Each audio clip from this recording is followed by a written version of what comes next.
Hola queridos amigos, nuevamente con ustedes, su doctor Maximiliano, el médico que ha trabajado en los Andes, la Amazonía, la costa de Ecuador, inclusive en la Federación de Rusia, en momentos críticos y en áreas protegidas y patrimoniales del mundo. Hoy hablaremos acerca de las situaciones tan extrañas que uno le toca vivir en estos últimos años a partir de la pandemia y en la que el Ecuador se ha convertido en uno de los países más violentos del mundo. Quito es indudablemente una de las capitales ahora más violentas del mundo y Guayaquil, por supuesto, el puerto más violento del Pacífico y el mayor exportador de cocaína. Y estamos hablando del mayor exportador de cocaína del mundo, ¿eh? Entonces esto nos lleva a pensar, bueno, ¿cómo soy un médico que ha trabajado en los Andes, como les he dicho, en la costa del Pacífico, en la Amazonía, y que ha tomado conciencia de lo que es ser un individuo andino? La diferencia de un individuo andino con un individuo costeño en Ecuador es que los andinos han tenido desde la conquista española y antes de la conquista de los incas la presencia de una identidad cultural mucho más notable. Esta identidad cultural a partir de la identidad de los incas, que es presente en el Ecuador y que donde todavía el idioma quichua es un idioma hablado por los indígenas de los Andes ecuatorianos, que en muchas poblaciones son muy numerosos. Por supuesto, hay el mestizaje. El mestizaje particularmente importante en la sierra es el mestizaje entre los indígenas incas y los criollos españoles. Esto ha dado origen a una cultura mixta y a la presencia de la religión católica, pues el imperio español fue el primer imperio católico transoceánico del mundo y llegó a ser el dueño el descubridor de los grandes océanos, como por ejemplo el Atlántico, el Pacífico, y el que dominó durante 300 años, gracias a su marina y su navegación, estos espacios. Cambió el concepto creó el concepto de globalización y cambió la visión que tenían los seres humanos de aquel entonces sobre lo que era el planeta Tierra. Así que al ser descendiente, a vivir en un lugar donde la presencia de los incas, el mayor imperio indígena de Sudamérica, es muy importante y persiste hasta ahora, y al tener también la presencia del imperio español a través de la religión católica y el idioma, del mestizaje,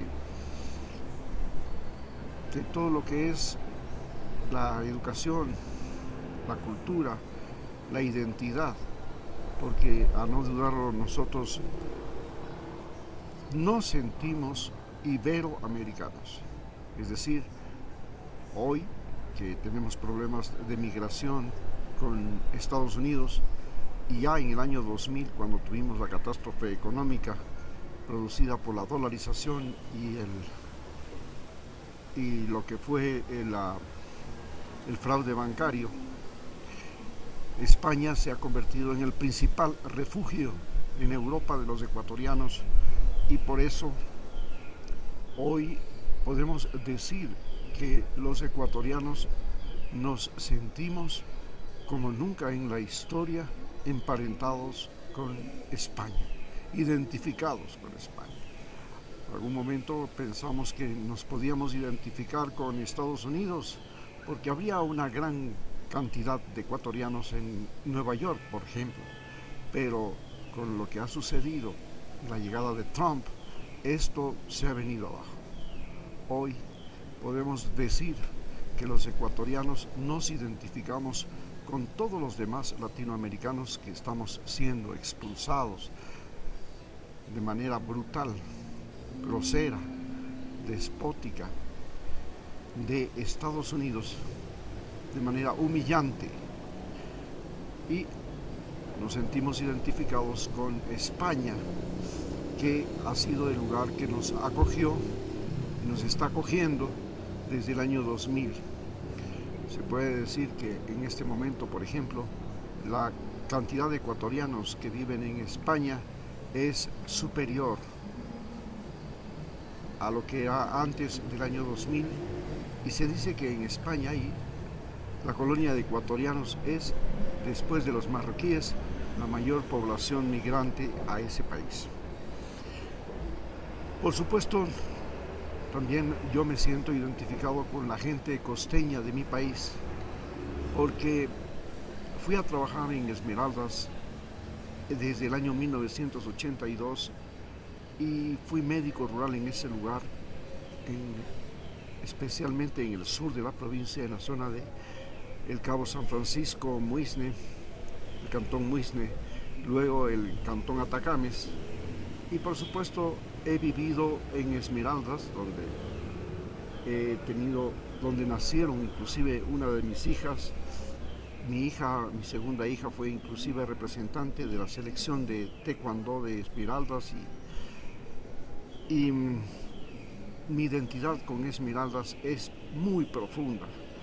Siempre adoré el mar, soy un Piscis,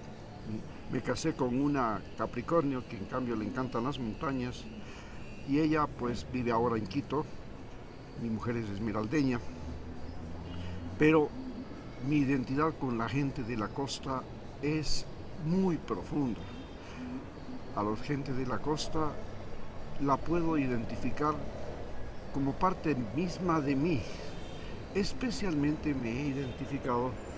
con la gente de Esmeraldas, donde hay una gran población negra, y esta población negra que ahora es la que saca la cara por el Ecuador. Inclusive el día de ayer, del domingo, que el Chelsea fue campeón, ha habido un jugador negro ecuatoriano de familia esmeraldeña, pero que vivía en Santo Domingo, en la provincia de Santo Domingo, que antes estaba, y que está en el camino entre Pichincha y Esmeraldas. Y el niño Moisés Caicedo, es ahora el representante de esa gente negra de Esmeraldas, a la que siempre le he tenido en mi corazón. Con ellos inclusive llegué a producir una serie de televisión, de radio, una radio novela llamada El Misterio de la Tunda, en Radio Antena Libre, que hoy y dentro de poco estamos listos a volver a repasarla en su canal de Eco Trackers Network. Bien, pero además mi trabajo, que empezó en el año 2000, en el año 1988 y hasta el año 2017, fui de una manera continua y a veces temporal con voluntarios de la Fundación Ecotrackers que iban a trabajar en las 5 áreas protegidas que tiene esa provincia, que es la provincia que tiene más áreas protegidas en la costa ecuatoriana. Estamos hablando de las reservas Machechindul, la reserva Galera San Francisco, la primera reserva marina de Sudamérica, la reserva Cotacachi Cayapas, Cayapas Mataje, la reserva de las Golondrinas. Todas esas reservas fueron los lugares donde yo transité, trabajé y me enamoré de la vida natural, de esos árboles gigantes, de esos animalitos, de esos peces, de esos moluscos, mariscos y todo lo demás que nos comemos de a diario. Y puedo decir que entonces mi identidad con la costa del Pacífico de Ecuador es por demás entrañable. Además, me identifico con la Amazonía ecuatoriana, donde mis voluntarios, desde el año 2000 hasta el año 2008, 2008 especialmente, pues ellos allí no solamente trabajaron, sino que tuve la oportunidad de llevar más de 60 estudiantes británicos a Pablo VI a vivir lo que es ser un voluntario en la Amazonía ecuatoriana. Además, también junto con los amazónicos comenzamos a abrir una ruta al río Amazonas por el río Morona, desde San José de Morona, desde Puerto Morona, y de ahí se bajaba pasando por el Parque Pacaya Samiria, el más grande del Perú, uno de los más grandes del Perú, hasta San Lorenzo en el Alto Amazonas, creando una ruta que permitía a los turistas salir desde Quito y llegar al río Amazonas en solamente 3 días, cuando la ruta que sale desde Quito hasta el río Amazonas por el río Napo puede llegar a tardar más de 15 días. Así ha sido mi identificación con las nacionalidades amazónicas, especialmente con los Ciuna Secoya en la provincia de Sucumbíos, en el Parque del Cuyabeno, y con los quichuas en la zona de la reserva del Sumaco, con los shuar en lo que es Huamboya, Pablo VI, esta zona de San José de Morona, con los achuar también en este sector. Esos han sido las principales nacionalidades con las que he tenido y me he identificado. Así que puedo decir que Ecuador me ha dado a mí mi espíritu, mi alma, y ahora estamos enfrentados a una situación crítica y me he tenido que refugiar fundamentalmente en La Mariscal, en Quito, donde nací. He vuelto al lugar donde nací y vivo en el lugar en el que nací, que es La Mariscal, en Quito, y me ha tocado pasar por la debacle de La Mariscal producida por la pandemia y por la violencia, la crisis económica que está atravesando el país, en que La Mariscal de Quito, que era el barrio turístico por excelencia, donde hay más de 80 hostales, las mayores cadenas hoteleras del mundo, y que están en Ecuador, como el Hilton, como el Sheraton, como el Marriott, como el Swiss Hotel, y todas esas cadenas hoteleras. A su vez, en este barrio existen alrededor de 14 universidades, cercanas por lo menos, hoy dentro del barrio. Inclusive ahora tenemos la Universidad Indígena Amantahuasi. Tenemos también la Universidad Iberoamericana, la Universidad Metropolitana, la Universidad Católica, la Politécnica, la Salesiana, la Universidad Central, la Universidad La Flaxo, tenemos la Universidad La UDLA, la Universidad de las Américas, en fin. Y tenemos 8 grandes colegios en esta zona, de tal manera que la evolución del barrio de La Mariscal de turista se ha convertido ahora en el barrio estudiantil de la ciudad de Quito. Pero lo interesante es que estoy viviendo junto a los quiteños todo lo que es esta convulsión, porque desde el gobierno de Lenín Moreno hasta la fecha, el centro de Quito, el Palacio de Carondelet, ha sido invadido por los denominados lagartos de San Borondón, es decir, aquellos individuos millonarios de la costa que ahora todos los días los vemos y descubrimos que están vinculados con el narcotráfico de diferentes formas. En el caso de, por ejemplo, el presidente Guillermo Lasso, se vinculó con los narcos, especialmente con el cartel de los albaneses, la mafia europea, que ahora es la que mayor cantidad de cocaína exporta desde el puerto de Guayaquil a Europa. Esta mafia europea lavaba su dinero en las empresas que tenía y los bancos que tenía este presidente ecuatoriano en Panamá, en Delaware. Entonces se convirtió en lavador de dinero de los narcos y del dinero sucio del mundo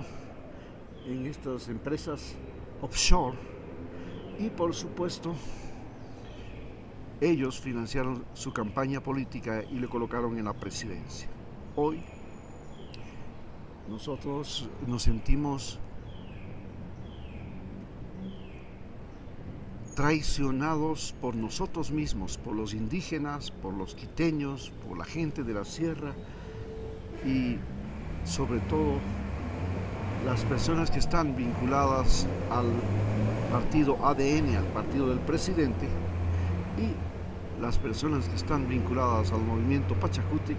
que es el movimiento indígena, que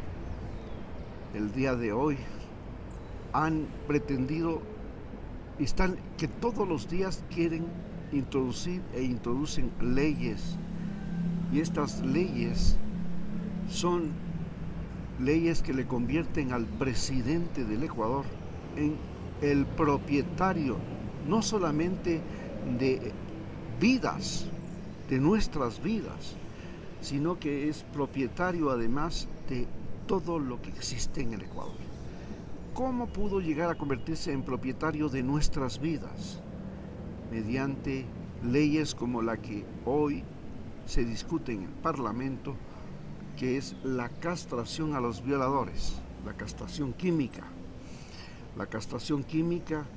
a los violadores posiblemente sea una medida que puede resolver problemas en países donde la justicia es mucho menos corrupta que en Ecuador. Pero en este país donde cualquier mujer, cualquier vecino le puede acusar a usted de violación, y luego a usted le toca demostrar que es inocente, no al Estado probar que es usted culpable. La situación es que simplemente le han reemplazado al paredón por la castración química. Si la justicia en Ecuador no fuera tan corrupta, posiblemente la castración química para los violadores seriales sería una medida médico-sanitaria, es decir, una recomendación de salud mental, una terapia que debería ser recomendada por los médicos y psicólogos, no por los jueces, no por los abogados. Pero lo que se quiere es convertir al odio, que es lo que le llevó al presidente Daniel Noboa al poder, porque desde el año 2017 en el Ecuador se ha cultivado el odio a Correa y los correístas, y todos los años eso se repite. Hoy, aprovechando de que uno de los asambleístas del movimiento Revolución Ciudadana ha violado a una niña de 12 años, se pretende legalizar la castración química a los violadores. Muchas gracias.